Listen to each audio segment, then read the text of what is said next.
Late 2016, Havana. Dr. Rosenberg, are you aware of any type of technology regarding diplomats, American diplomats in Cuba? Medical indications that have taken place to Americans. Estados Unidos cree que algunos de sus diplomáticos sufrieron ataques acústicos en su embajada en La Habana. It's possible that what we're hearing on the recording is actually only part of We're learning the new details about the mysterious attacks targeting embassy workers in Cuba. Esperen un momento. Estamos hablando de Cuba, la isla conocida por su música, por sus playas, por hacer una revolución que convirtió lo que era el club de la mafia de los Estados Unidos en un país seguro para sus habitantes y para todo extranjero que lo visita. No puede ser, no tiene sentido. Ni en los peores momentos de la Guerra Fría, Cuba apostó por agredir a un diplomático de los Estados Unidos ni de ningún otro país del mundo. ¿Qué sentido tendría hacerlo entonces después de aprobar el restablecimiento de relaciones entre los dos países, después de empezar a caminar una ruta hacia el mejoramiento de las relaciones con ese país que estaba favoreciendo a ambos lados? No tiene ningún sentido. ¿Y saben qué es lo peor? Que eso es lo que quieren, que no tenga sentido. Vamos a tratar de recapitular un poco. Esta historia de unos supuestos ataques acústicos contra diplomáticos estadounidenses se reporta inicialmente a finales del año 2016, pero las autoridades cubanas solo se enteran de eso en febrero del 2017 y no es hasta el 9 de agosto que el Departamento de Estado anuncia que ha retirado a 2 diplomáticos cubanos de la Embajada de Washington como consecuencia de situación, de incidentes a la salud de sus diplomáticos aquí. Pero no habían pasado minutos y ya la agencia Associated Press tenía una información de una fuente anónima dentro del Departamento de Estado que hablaba de que la situación o los incidentes que habían ocurrido se relacionaban con el sonido. Empezaron a hablar de armas acústicas, empezaron a hablar de un artefacto desconocido, de una tecnología desconocida y empezaron a hablar de que los diplomáticos, algunos de ellos, habían quedado sordos en La Habana. Esta historia, desde ese preciso momento, comienza a ser acerca de un misterio que ocurrió en La Habana y ningún periodista, ninguna agencia hasta ese momento se cuestiona por un minuto, por un segundo, cuáles son las bases y cuáles son los argumentos y dónde están las evidencias de los supuestos ataques. Y eso pasó el 9 de agosto, pero hasta hoy se sigue utilizando la palabra ataque, se sigue hablando de armas, se sigue hablando de misterio, sin que se haya presentado una sola evidencia. La agencia AP, a pesar de ya contar con las evidencias y otros sitios de noticias, a pesar de con las evidencias de que no se sostenía, de que la física decía que era imposible, compartió este sonido. Estamos hablando de septiembre del año 2017 y la agencia AP comparte este sonido.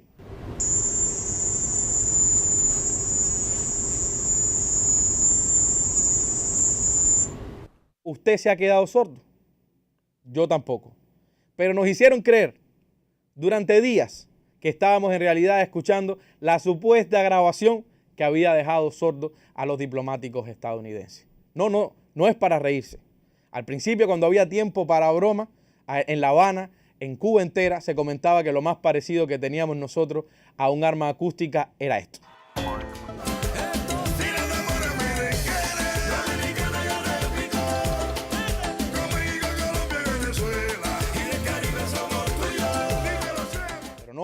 No se trataba de reggaetón, ni se trataba de chiste, ni se trataba de broma. Los Estados Unidos empezaron a tomar medidas muy claras en retroceso de las relaciones sobre la base de estas evidencias inexistentes. Y los más afectados, las familias cubanas a uno y otro lado del estrecho de la Florida, que cada vez se hacía más fácil reunirse. Ahora, para que un cubano logre una visa de turista, debe ir a cualquier país que no sea el consulado estadounidense en La Habana.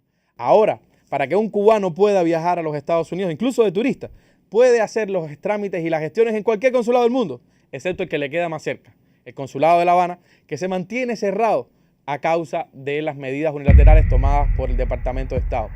Porque recordemos, ¿quién fue el país que utilizó un traje de buzo o que intentó utilizar un traje de buzo envenenado para asesinar al líder histórico de la revolución, Fidel Castro?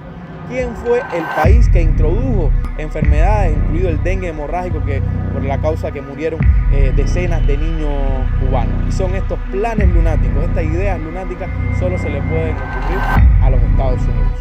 Se están utilizando estos daños de salud como pretexto de naturaleza política, con objetivos políticos, para eliminar los progresos alcanzados y dañar la relación bilateral. Y lo peor de todo no es eso. Lo peor de todo es lo que puede venir. Porque esta historia absurda, esta historia sin sentido, esta manipulación, se está utilizando para justificar una política que no conviene a nadie. Una política que solo le interesa a un pequeño grupo de la Florida, muy interesado políticamente, que ha hecho carrera y que ha hecho fortuna en los Estados Unidos en el conflicto contra Cuba. Mientras más absurda es la historia, mientras más ilógica, mientras menos evidencias ellos están ofreciendo para respaldarla, más les funciona en su lógica de manipulación para justificar medidas que puedan, por ejemplo, llegar incluso al cierre de la embajada, al retroceso mayor en las relaciones. Una de sus grandes obsesiones, de sus mayores obsesiones, son los estadounidenses que viajan a nuestro país. ¿Por qué? ¿Por qué les obsesiona? ¿A qué le temen? Pues le temen sencillamente a que los estadounidenses sean capaces de ver con sus propios ojos la realidad cubana. Nadie, ningún estadounidense, ningún extranjero que visite nuestro país es capaz de pensar de que en Cuba se puedan originar la clase de atentados o la clase de ataques que los Estados Unidos están alegando que se cometieron aquí en Cuba. Y recuerde, alguien está intentando manipularlo. Esta historia no es acerca de la ciencia, no es acerca de la verdad.